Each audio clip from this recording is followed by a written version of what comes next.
ಹಿಂದೆ ನಾನು ಕೆಲವೊಂದು ಮಾತುಗಳನ್ನು ಹೇಳಿದ್ದೆ. ಏನು ಅಂದರೆ, ಈ ದರ್ಶನ್ ಎಲ್ಲಿ ಹೋಗ್ತಾರಲ್ಲ ಅಲ್ಲಿ ಗುಂಪುಗಳು ಇರಲೇಬೇಕು. ನೀವು ಹೆಂಗಪ್ಪ ಅಂತಂದರೆ, ನೀವು ತಿನ್ನೋಕೆ ಹೋದರೂ ನೀವು ಅಲ್ಲಿ ಗುಂಪಿರಬೇಕು, ಹೊಡೆಯೋಕೆ ಹೋದರೂ ಗುಂಪಿರಬೇಕು ಅಂಥ ಸ್ಥಿತಿ. ಇನ್ನು ಪಾರ್ಟಿ ಗೀಟಿ ಅಂದರೂ ಕೂಡ ಅಲ್ಲಿ ಗುಂಪಿರಬೇಕು, ಶೆಡ್ಡಿಗೆ ಬಂದರೂ ಗುಂಪಿರಬೇಕು. ಆದರೆ ಈಗ ಒಬ್ಬಂಟಿಯಾಗಿರೋದ್ರಿಂದ ದರ್ಶನ್ ಲೆಕ್ಕದಲ್ಲಿ ಒದ್ದಾಡ್ತಾ ಇದ್ದಾರಂತೆ. ಬೇರೆ ಜೈಲಿಗೆ ಶಿಫ್ಟ್ ಮಾಡಿ ಅಂತ ದರ್ಶನ್ ಮನವಿ ಮಾಡುವಂಥ ಸಾಧ್ಯತೆಗಳು ಕೂಡ ಇದೆ ಅಂತ. ಹೇಗಾದರೂ ಮಾಡಿ ಬೇರೆ ಜೈಲಿಗೆ ಶಿಫ್ಟ್ ಆಗಬೇಕು ಅನ್ನುವಂಥ ವಿಚಾರಕ್ಕೆ ಸಂಬಂಧಪಟ್ಟಂಗೆ ಅವ್ರ ಪತ್ನಿ ಜೊತೆ ಅವರು ಚರ್ಚೆ ಮಾಡಿದ್ರಂತೆ.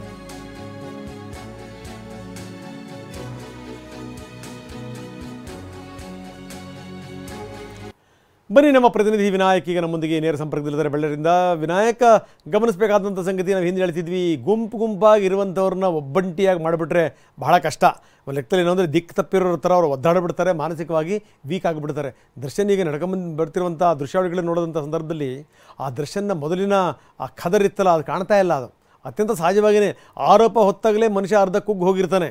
ಇನ್ನು ಇದೆಲ್ಲದರ ಜೊತೆಗೆ ಈ ಮೇಲಿಂದ ಘಟನಾವಳಿಗಳು ಇವೆಲ್ಲ ಏನು ಸಾಮಾನ್ಯ ಅಲ್ಲ, ವಿಪರೀತವಾಗಿ ಕುಗ್ಸಿರುತ್ತವೆ. ಈಗ ಅದೇ ಒಂದು ಚಿಂತೆ ಕಾಡ್ತಾ ಇದೆ. ಅವ್ರ ಪತ್ನಿ ಜೊತೆಗೂ ಕೂಡ ಅವ್ರು ಚರ್ಚೆ ಮಾಡಿದಾರಂತೆ.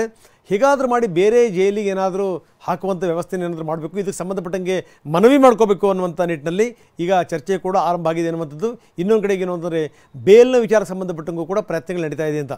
ಏನಿದೆ ಹೆಚ್ಚಿನ ವಿವರ ವಿನಾಯಕ್?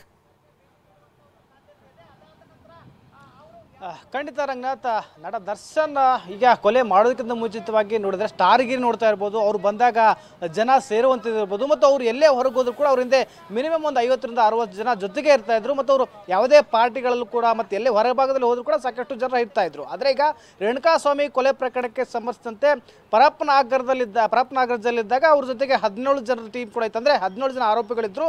ಮತ್ತು ಜೊತೆಗೆ ಅಲ್ಲಿ ನಡೆದಿರ್ತಕ್ಕಂಥ ವಿಡಿಯೋ ಮತ್ತು ಫುಟೇಜ್ಗಳನ್ನು ನೋಡ್ಬೋದು. ಅಲ್ಲಿ ಕೂಡ ಒಂದು ರೀತಿ ಚೆನ್ನಾಗಿದ್ರು ಅಂತ ಹೇಳ್ಬೋದು. ಅದೀಗ ಬಳ್ಳಾರಿ ಸೆಂಟ್ರಲ್ ಜೈಲ್ಗೆ ದರ್ಶನ್ ಅವರನ್ನ ಶಿಫ್ಟ್ ಮಾಡಿದ ಬಳಿಕಾಗಿ ಸಾಕಷ್ಟು ಒಂಟಿತನ ಕಾಡ್ತಾ ಇದೆ. ಯಾಕಂದರೆ ಹೈ ಸೆಕ್ಯೂರಿಟಿ ಸೆಲ್ನಲ್ಲಿ ಹಾಕಿರೋದ್ರಿಂದಾಗಿ ಕೇವಲ ಅಲ್ಲಿ 4 ಜನ ಇದ್ದಾರೆ. ಅದು ಕೂಡ ಇವರು ದರ್ಶನ್ ಇರುವಂತಹ ಸೆಲ್ನಲ್ಲಿ ಅಕ್ಕಪಕ್ಕದ ಯಾವುದೇ ಸೆಲ್ಲಲ್ಲಿ ಯಾರು ಕೂಡ ಇಟ್ಟಿಲ್ಲ. ಜೊತೆಗೆ ಅವ್ರ ಜೊತೆಗೆ ಯಾರು ಕೂಡ ಸಂಪರ್ಕ ಬರ್ತಾಯಿಲ್ಲ.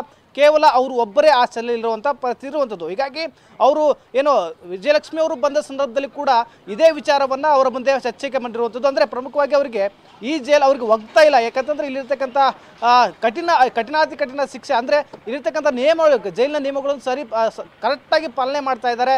ಒಂಟಿತರ ಇದೆ. ಜೊತೆಗೆ ಯಾವ ಸಂದರ್ಭದಲ್ಲಿ ಏನೇನು ಊಟ ಕೊಡಬೇಕು ಅದಷ್ಟು ಮಾತ್ರ ಕೊಡ್ತಾ ಇದ್ದಾರೆ. ಹೀಗಾಗಿ ಅವರಿಗೆ ಸಮಸ್ಯೆ ಆಗ್ತಾ ಇದೆ. ಹೀಗಾಗಿ ಅವ್ರ ಜೊತೆ ಮಾತಾಡೋ ಪ್ರಕಾರವಾಗಿ ನನ್ನ ಬೇರೆ ಜೈಲಿಗೆ ಏನಾದರೂ ಶಿಫ್ಟ್ ಮಾಡುವ ಸಾಧ್ಯತೆ ಇದೆಯಾ, ಅದ್ರ ಬಗ್ಗೆ ಕೂಡ ಚರ್ಚೆ ಮಾಡಬೇಕು ಅನ್ನೋ ಕೂಡ ಮಾತನ್ನ ಮಾಡಿದ್ರು. ಜೊತೆಗೆ ನಿನ್ನ ವಕೀಲರ ಜೊತೆಗೆ ಮಾತನಾಡೋ ಪ್ರಕಾರವಾಗಿ ಈಗ ನ್ಯಾಯಾಲಯದ ಕಸ್ಟಡಿ ಕೂಡ ಅಂತ್ಯ ಆಗ್ತಾ ಇದೆ, ಬೇಲಿಗೆ ಕೂಡ ಅರ್ಜಿ ಆಗ್ತಾ ಇದ್ದಾರೆ. ಇದರ ನಡುವೆ ಏನಾದರೂ ಒಂದು ವೇಳೆ ಬೇಲ್ ಸಿಗದೇ ಇದ್ದರೆ ಇದನ್ನೇ ಮುಂದುವರೆದ್ರೆ ಬೇರೆ ಜೈಲಿಗೆ ಏನಾದರೂ ಶಿಫ್ಟ್ ಮಾಡಬೇಕಾಗುತ್ತಾ ಅನ್ನೋ ಬಗ್ಗೆ ಕೂಡ ಚರ್ಚೆಯನ್ನು ಕೂಡ ಮತ್ತದು. ಮತ್ತು ಪ್ರಮುಖವಾಗಿ ಈಗ ಬಳ್ಳಾರಿ ಸೆಂಟ್ರಲ್ ಜೈಲಿಗೆ ಬಂದು ಇಂದಿಗೆ 11 ದಿನ ಕಳೀತಾ ಬಂತು. 11 ದಿನ ಕೂಡ ಸಂಪೂರ್ಣವಾಗಿ ದರ್ಶನ್ ಅವರು ಸೊರಗಿ ಹೋಗಿದ್ದಾರೆ ಅಂತ ಹೇಳ್ಬೋದು. ಯಾಕಂದರೆ ಅವರು ಇಲ್ಲಿ ವಿಜಯಲಕ್ಷ್ಮಿ ಅವರನ್ನು ಭೇಟಿ ಮಾಡೋ ಸಂದರ್ಭದಲ್ಲಿ ನೋಡ್ಬೋದು, ಅವರೇ ಒಬ್ಬರೇ ಬರ್ತಾರೆ, ಒಬ್ಬರೇ ಬರೋ ತಮ್ಮ ಬ್ಯಾಗ್ಗಳನ್ನು ತಾವೇ ಹಿಡ್ಕೊಂಡು ಹೋಗ್ತಾರೆ. ದೃಶ್ಯವನ್ನು ನೋಡಿದ್ರೆ ನಿಜಕ್ಕೂ ಕೂಡ ಸಾಕಷ್ಟು ಮಾನಸಿಕವಾಗಿ ದರ್ಶನ್ ಅವರು ಕುಗ್ಗಿದ್ದಾರೆ ಅಂತಲೇ ಹೇಳ್ಬೋದು ರಂಗನಾಥ್.